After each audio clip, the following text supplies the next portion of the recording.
थोड़ी देर बाद भारतीय जनता पार्टी के राष्ट्रीय अध्यक्ष जेपी नड्डा यहां पर पहुंचने वाले हैं और जो तैयारियां हैं वो मुकम्मल कर ली गई हैं। प्रदेश के कार्यवाहक मुख्यमंत्री नायब सिंह सैनी और मैनिफेस्टो कमेटी के चेयरमैन ओपी धनखड़ भी यहां पर मौजूद रहेंगे। इसके अलावा भारतीय जनता पार्टी के प्रदेशाध्यक्ष मोहनलाल बड़ौली भी आएंगे। तो आपको मंच की तस्वीरें दिखाते हैं कि जो तैयारियां हैं वो लगभग पूरी कर ली गई हैं और इंतजार किया जा रहा है, क्योंकि इस समय 11 बजे का रखा गया था कि भारतीय जनता पार्टी के राष्ट्रीय अध्यक्ष जेपी नड्डा इसका विमोचन करेंगे। भारतीय जनता पार्टी अपने घोषणा पत्र को संकल्प पत्र कहती है और इनका कहना है कि हम एक संकल्प लेते हैं और उस संकल्प को पूरा करने के प्रयास करते हैं। पिछले 10 साल से प्रदेश के अंदर भारतीय जनता पार्टी की सरकार है और जो वायदे इन्होंने अपने घोषणा पत्र में किए थे, इनका कहना है कि हमने लगभग 90% से ज्यादा उन वायदों को पूरा किया है और आज एक बार फिर से भारतीय जनता पार्टी 2024 के लिए हरियाणा के संदर्भ में घोषणा पत्र अपना जारी करेगी। और जैसा प्रधानमंत्री नरेंद्र मोदी ने कहा कि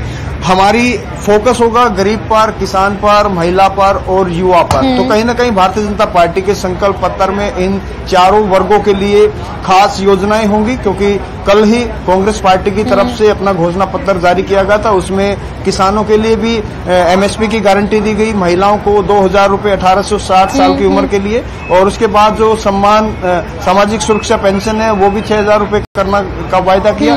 2 लाख पक्की नौकरियों का। अब चैलेंज ये है कि भारतीय जनता पार्टी क्या ऐसी घोषणाएं करे पब्लिक के बीच में, क्योंकि चुनाव चल रहे हैं, लोग देखते हैं कि किस पार्टी का क्या विजन है। और अब से थोड़ी देर बाद भारतीय जनता पार्टी के धीरेन्द्र, लेकिन बड़ी बात यह है कि बीजेपी 10 सालों से सत्ता में है।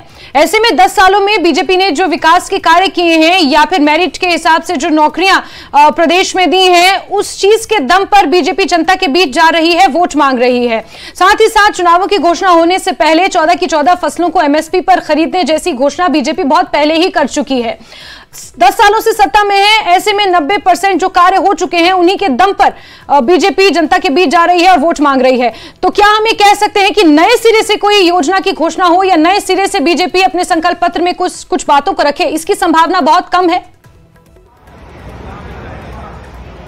देखिए, एमएसपी को लेकर जैसे किसान आंदोलन हुआ था, उसके बाद से लगातार ये मांग चलती रही कि स्वामीनाथन आयोग की रिपोर्ट को लागू किया जाए, A2+ का फार्मूला, जिससे किसान को उसकी लागत के बाद मुनाफा भी हो, ये मांग की जा रही है। हालांकि भारतीय जनता पार्टी ने चुनाव से पहले 24 फसलों पर एमएसपी देने की गारंटी की घोषणा की थी और कहा था कि देश का एकमात्र पहला ऐसा राज्य है जहां पर सभी फसलों को एमएसपी पर खरीदा जाएगा। ये एक बड़ा मुद्दा था। भारतीय जनता पार्टी ने कहीं न कहीं डैमेज कंट्रोल की कोशिश की, क्योंकि प्रदेश के अंदर किसान आंदोलन के दौरान काफी विरोध हुआ था। कहीं न कहीं किसानों को मनाने की कोशिश भी की गई। दूसरा, किसानों के खाते में 2-2 हजार रुपए भी यहाँ हरियाणा सरकार ने भेजे थे। तो किसानों पर फोकस रखा भारतीय जनता पार्टी ने।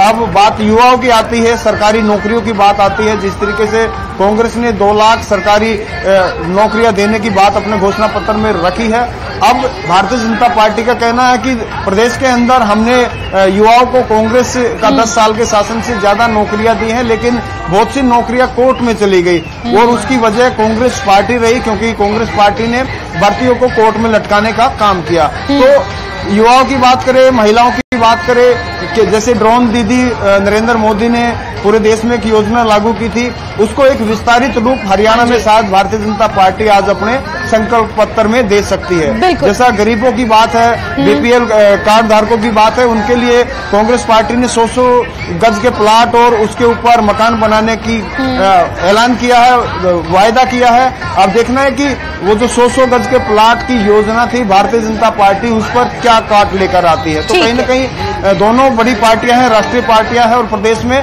आमने सामने की टक्कर भी है। बिल्कुल बिल्कुल धीरेन्द्र, जहां बीजेपी के सामने 10 सालों की एंटी इनकम्बेंसी को भी कहीं ना कहीं उसकी काट निकालने की चुनौती है, तो वहीं कांग्रेस के सामने जो बीजेपी ने 10 सालों में काम किए हैं, उन्हें किस तरह से उन कामों की नाकामयाबियों को किस तरह से जनता के बीच लेकर जाए, इस बात की चुनौती है। और आज देखना होगा कि अपने संकल्प पत्र में भाजपा किन किन चीजों को शामिल करती है, किन किन बातों को शुमार करती है।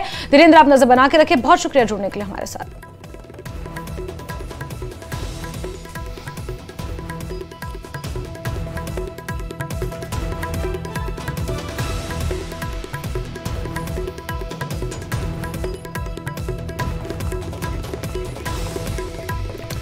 चलिए आगे बढ़ते हैं। देश की राजधानी